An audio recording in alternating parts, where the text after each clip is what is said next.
আসসালামু আলাইকুম। নয়াদিগন্তের টপ নিউজে আপনাদের স্বাগত জানাচ্ছি আমি শাহানা জাহান। আজকে টপ নিউজের শিরোনাম, ভোটের রাজনীতিতে পিছিয়ে বিএনপি। অন্তর্বর্তীকালীন সরকারের ঘোষণা অনুযায়ী ফেব্রুয়ারির প্রথমার্ধে জাতীয় নির্বাচন। সেই হিসেবে তফসিল ঘোষণার এখনও প্রায় 2 মাস বাকি। সারা দেশে জমে উঠেছে ভোটের রাজনীতি। পাড়া মহল্লার অলিগলি কিংবা চায়ের দোকান, সর্বত্রই এখন আলোচনার ত্রয়োদশ জাতীয় সংসদ নির্বাচন। কে প্রার্থী হচ্ছেন, কোন দল কাকে মনোনয়ন দিচ্ছেন, কার জয়ের সম্ভাবনা বেশি, যে যার মতো করে এ ধরনের হিসাব মিলাতে ব্যস্ত। নির্বাচনী মাঠে এখনও গোছালো নয় বিএনপি। একদিকে প্রার্থিতা চূড়ান্ত করতে সময় লাগছে দলটির, অন্যদিকে মাঠ পর্যায়ে বিক্ষিপ্ত অবস্থায় চলছে প্রচারণা। জানা গেছে চলতি অক্টোবরের মধ্যেই প্রাথমিক প্রার্থী তালিকা চূড়ান্ত করবে বিএনপি। এদিকে আরও বেশ কয়েক মাস আগেই প্রতিটি আসনে একক প্রার্থী ঘোষণা দিয়ে নির্বাচনী মাঠে রয়েছে জামায়াত ইসলামী।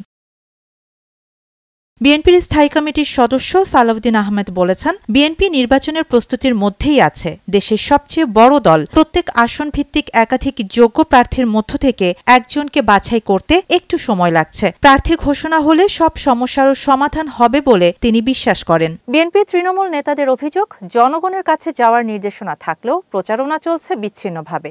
জোটের সাথে আসন সমন্বয়ের সিদ্ধান্ত না হওয়ায় মাঠ পর্যায়ে অনিশ্চয়তা ও বিশৃঙ্খলা দেখা দিয়েছে। অন্যদিকে যুবদলের পূর্ণাঙ্গ কমিটি নেই, ছাত্রদল ব্যস্ত, বিশ্ববিদ্যালয় সংসদ নির্বাচনের প্রস্তুতিতে, আর মহিলা দলের সক্রিয়তা সীমিত।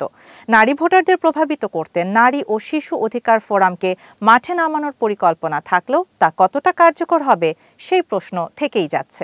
বিএনপির দুর্বলতা হিসেবে উঠে এসেছে সোশ্যাল মিডিয়ায় উপস্থিতির ঘাটতি। নেতিবাচক প্রোপাগান্ডার পাল্টা জবাব দিতে ব্যর্থ হচ্ছে দলটি। নিজেদের ইতিবাচক কর্মকাণ্ডও সাধারণ মানুষের কাছে তুলে ধরতে পারছে না তারা।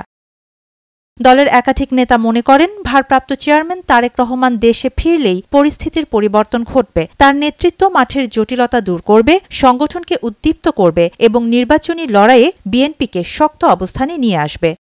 শাহানা জাহান, নয়াদিগন্ত।